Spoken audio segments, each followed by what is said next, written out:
coming here. Although there's no, I really don't have it's not a press conference. Just to recap very, very briefly, as you all recall, on Sunday, 12th month, we did issue a press statement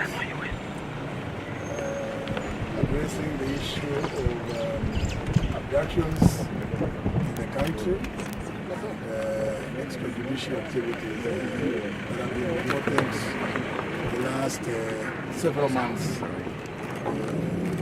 last year particularly. In the statement, I did talk also about the issue of the abduction of my son on the 22nd of June last year. And I indicated that to date, nobody has ever told me why he was abducted, where he was held, and by whom. Those were the issues that generally I addressed on Sunday. And many of you, I'm sure, are alive to the fact that soon thereafter, the Directorate of Criminal Investigations did issue a challenge to me, indicating inter alia that I had not recorded a statement with the DCI Kilimani. Of course, not that I have anything much to say in my statement, but I came here today in obedience to the challenge that was thrown at me by the DCI to record a statement of what I need. It's quite limited. It was in respect of what I was told, and what I did, the efforts I made, various security officers and operators. So the reason why I came here today is just to come and deliver that statement, in which I have given the details to the DCI here. He has self-recorded statement dated today, and that's why I was here. It was just merely to respond to the challenge thrown at me, because I have nothing to hide. It is a fact that my son had been abducted. It's also a fact that he was held in Communicado for several hours, and indeed he was later released. But I don't know by whom he had been abducted and by who he was held. But my statement with the DCI explains the various steps that I took to secure his release. Yes. Following after the recording of the statement, have you given any timeline on when you should hear from them? Well, they say that they have actually recorded statements from the other witnesses who are with my son, among them the Honorable Mark Mwenje and another young man, Mark Mwenje's driver. They say they have recorded the statements. They have also recorded a statement from a gentleman who was with my son in his car, called Marango Imanyara. They say they have recorded their statement. So they are now busy processing according to them.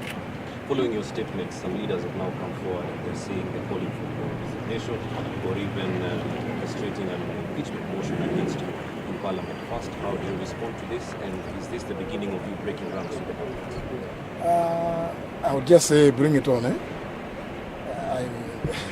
At my age, I'm not the kind of person to respond to some of it is really very perfunctory statement made by fairly inexperienced politicians. I think they're not worthy my response. So if anybody thinks that I don't know what I'm doing, then they are up for root shock.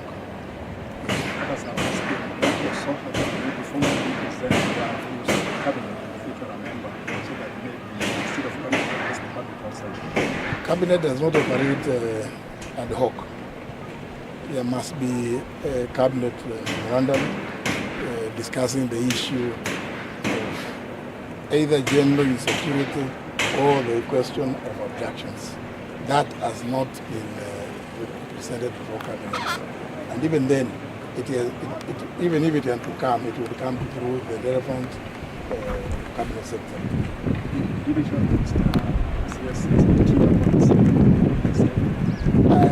This statement which I have given is quite detailed. It mentions all the people that, as you say in my statement on Sunday, I spoke about everybody in the security apparatus. It cannot have left anybody in the security apparatus. I spoke to literally everybody who cared to answer my calls. Is this the beginning of the end of your tenure in government? I'm not going to answer that question because I don't know. You know, when I was the Attorney General, the process of removing an Attorney General is clearly provided for under the Office of Attorney General Act. But the removal of a cabinet secretary is very simple. Just go to Article 132. It says the President may appoint with the approval of the National Assembly, may nominate, and with the approval of the National Assembly, appoint and dismiss cabinet secretary. So even when I took this job, I was fully aware of those provisions. Yes. See, so, one of your statement sounded like you are opposing the government for you resign the pressure that you want. Which pressure? I'm not under any pressure. I'm not seeing any pressure. I told you there are some certain very infantile statements that I have read from some quarters, and I think it's not fair for me to even dwell on them. They are not worthy responding. That's not pressure. There's also the question of why I'm not going to happen. Because everything happens for a reason. Yeah. I remember in my statement on Sunday, I did indicate that on the 3rd of this month, I also made a general statement regarding government accountability with regard to the issue of abductions. Just like I'm saying, I'm here today. Some people quietly, started asking me, why did you say this? Why? Can you make a more detailed statement regarding abductions? And that's why I came out, because you also have to situate certain matters with regard to the time and the periods when things are being discussed.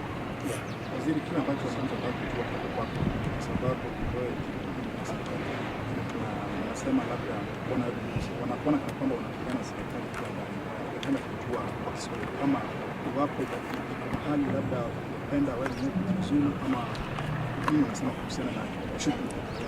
Kutoa maoni tofauti kuhusu jambo kama hili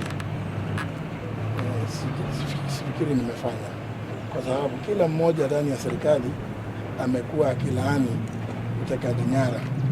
Kwa hivyo sio ni tofauti iliko. Kila mmoja kuanzia juu kabisa tumekuwa tukisema we don't recognize, we don't approve of abductions. So I don't know, and that's what I'm saying.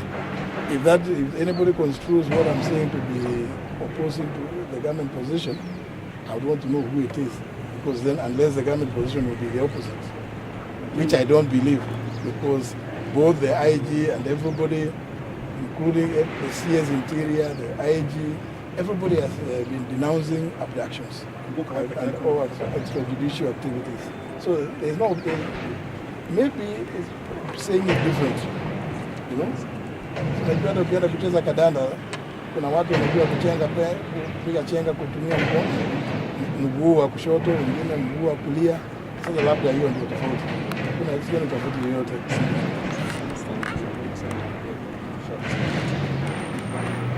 Yeah.